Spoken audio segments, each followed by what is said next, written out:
Bom dia, sexto ano, tudo bem? Estamos aqui para gravar mais esse roteiro.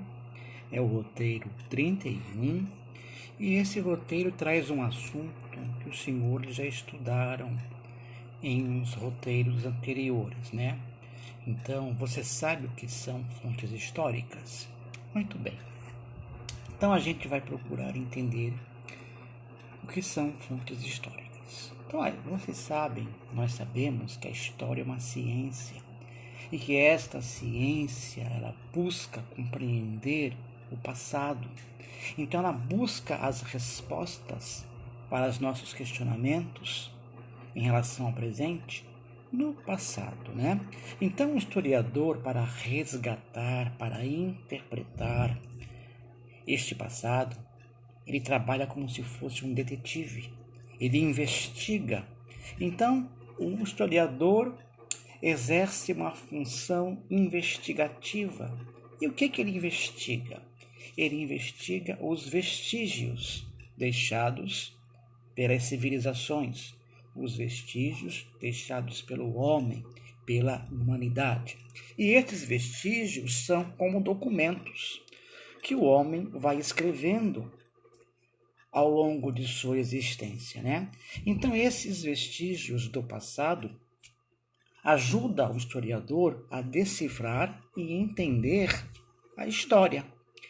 Esses vestígios são chamados fontes históricas. Então, as fontes históricas são como documentos que permitem ao historiador reconstruir, recontar e interpretar a história.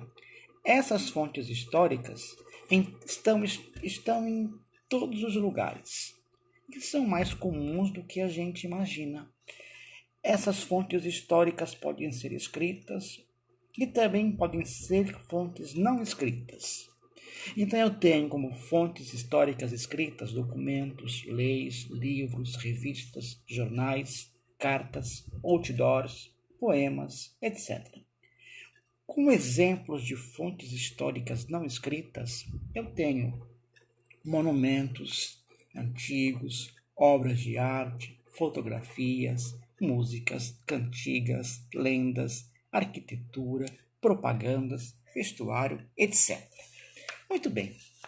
Agora que os senhores já sabem o que são fontes históricas, vamos fazer as atividades do roteiro. Então leia a frase abaixo e assinale a alternativa correta. A melhor coisa sobre uma fotografia é que ela não muda mesmo quando as pessoas mudam. Então, a fotografia é um exemplo de documento histórico, é um exemplo de fonte histórica. E a função dessas fontes históricas é documentar, registrar o passado da humanidade, né? Então, com base nesse entendimento, os senhores vão analisar cada frase e assinalar aquela que melhor corresponde ao que se está questionando. Depois, 2. Leia o poema e responda. Pequeno poema didático. O tempo é indivisível, diz. Qual o sentido do calendário? Tombam as folhas e fica a árvore. Contra o vento incerto e vário. A vida é indivisível, mesmo a que se julga mais dispersa e pertence a um eterno diálogo. Então, letra A.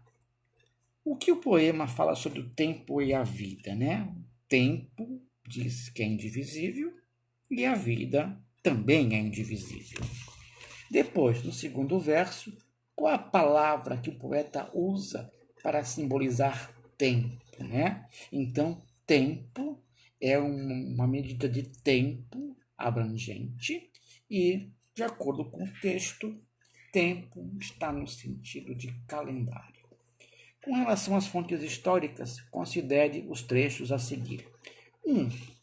É a maneira que permite ao historiador estudar e conhecer o passado. 2. As fontes orais. Fonte oral é a fonte que é falada, sem ser escrita. Então, as fontes orais são entrevistas, os relatos, os contos, as lendas.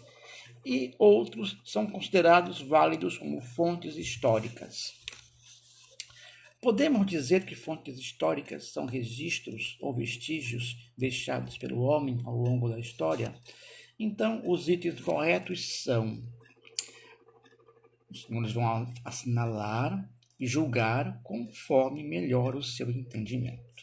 Muito bem, espero ter contribuído para com este ensino remoto do roteiro 31 e que os senhores possam fazer as atividades do roteiro no caderno, e eu espero os senhores para um próximo roteiro, o roteiro 32, se Deus quiser. Muito obrigado pela participação neste ensino remoto e até o próximo roteiro, se Deus quiser.